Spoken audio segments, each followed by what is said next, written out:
Assignment and subletting, I generally spend a lot of time negotiating assignment and subletting rights.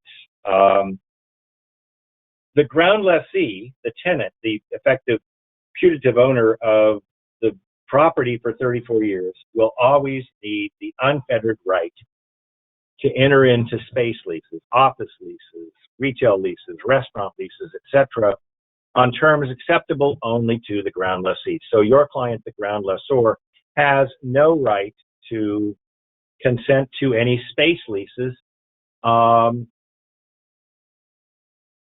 in the project. But when we're talking about a different level of assignment, and that is the ground lessee actually assigning its interest as the ground lessee in the property, then the ground lessor obviously needs to have fairly substantial consent rights as to who the ground lessee is going to put in.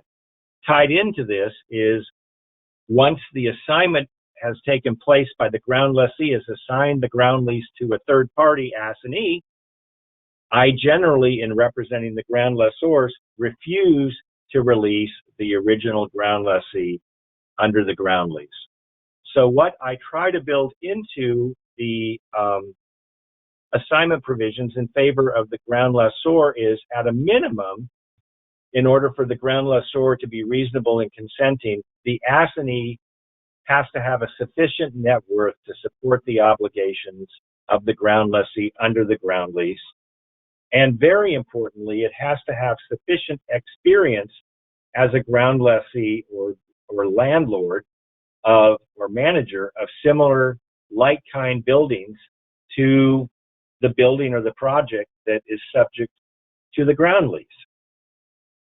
Now, I'd say maybe one time in three on the ground lease negotiations, the ground lessee convinces my client, the ground lessor, and convinces me that if certain conditions are met, the ground lessee can be released from its obligations as an effective guarantor of the assignee. But this really depends on, again, the financial wherewithal of the assignee. This is never a starting point when I represent the ground lessor. I always say, you can assign subject to very stringent financial and experience requirements, but we will not release you, ground tenant, from your obligations. Now we come to an interesting part of the ground lease that if it's a smaller ground lease, it's not so important. If it's a ground lease for a substantial piece of property where the ground lessee is going to put a lot of money into the property, the ground lessee is generally going to negotiate for a right of first offer to purchase the real property if the ground lessor decides it's going to sell the property. And this is different from a right of first refusal. It's a ROFO and a ROFR, I guess. A right of first refusal is if the ground lessor is not looking to sell its fee interest. Now we're not talking about a sale of the project. We're only talking about the ground lessor being approached by a third party to sell their interest in the fee ownership of the property.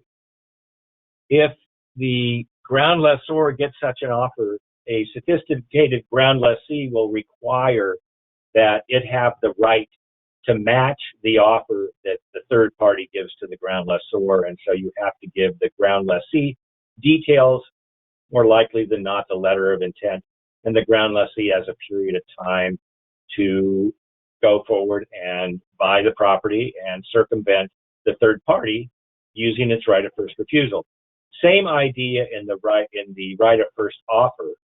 Well, not same idea, but here the ground lessee will say, okay, Mr. Ground Lessor or Mrs. Ground Lessor, if you ever want to sell the property, you have to offer to sell the property to us first. at a specified price. And if the ground lessee says okay, then they have a specified period of time in which to buy the property. Now, what happens if the ground lessee exercises its right of first refusal or enters into a purchase contract, a right of first offer to buy the property?